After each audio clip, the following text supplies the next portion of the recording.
Məktəbdə valideynlərlə rəhbərlik arasında fikir ayrılığı müzakirələrə səbəb olub. Sinif otaqlarına təhlükəsizlik kameralarının quraşdırılması ilə bağlı valideynlərdən biri məktəb rəhbərliyinə müraciət edib, tədris prosesindən narazı olduğunu və bu vasitə ilə dərs prosesini izləyə biləcəyini qeyd edib.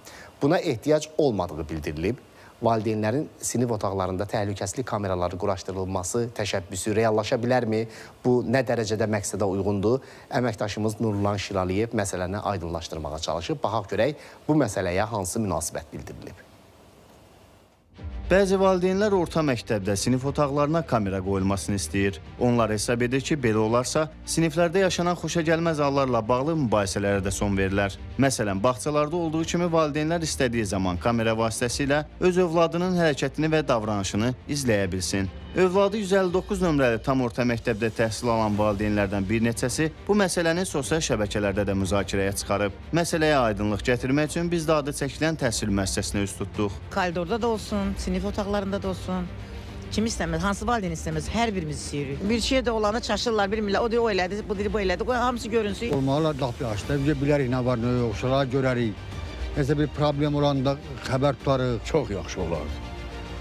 Çünki bu dəqiqə elə bir vaxta gəlib çatmışıq ki, uşaq böyüyün sözünə baxmır, böyük uşağın sözünə baxmır.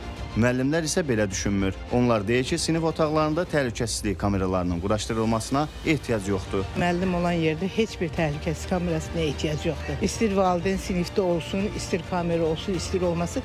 Müəllim öz dərsini, öz proqramı üzrə, öz cədvəli üzrə keçir. Ehtiyac duyulmur o kameraya. Müəllim öz dərsini elə qurmalıdır ki, elə maraqlı qurmalıdır ki, yəni sinifdə başqa bir hərəkətə filana ehtiyac olmasın. Ekspertlər hesab edir ki, bu məsələ müəyyən qədər mübahisəlidir. Onların sözlərinə görə sinif otaqlarında təhlükəsizlik kameralarının quraşdırılmasında bütün tərəflərin razılığı vacibdir. Təhlükəsizlik kameralarının məktəblərin giriş-çıxışlarında və dəhlizlərdə yerləşdirilməsi daha məqsədə uyğundur. Valideynlərin xüsusilə bu məsələyə müdaxiləsindən digər şagirdlərin xüsusi narahatçılığı baş verə bilir. Kompleksli olan şagirdlər var ki, kameranın həm səsili, həm də daimi müşahidə altında olmasından xüsusi narahatçılıq keçirirlər. Məsələn, o adamlar belə deyək, özlərini ifadə edə bilmirlər. Müəllim də belə deyək də 45 dəqiqəlik dərs müddətini kamera altında, yəni gərgin qalmaq istəməz. Məktəbəqədər və Ümumi Təhsil üzrə Dövlət Agentliyindən isə ATV xəbərə bildirildi ki, təhsil müəssisələrinin tikintisinə, maddi-texniki təchizatına dair vahid normalar və təminat normativləri Nazirlər Kabinetinin müvafiq qərarı ilə təsdiq edilib. Sözügedən qərarda təhsil müəssisələrində təhlükəsizlik kameralarının quraşdırılması məcburi tələb kimi nəzərdə tutulmuyub. Bundan əlavə, təhsil müəssisələrində təhlükəsiz mühitin yaradılması məqsədi ilə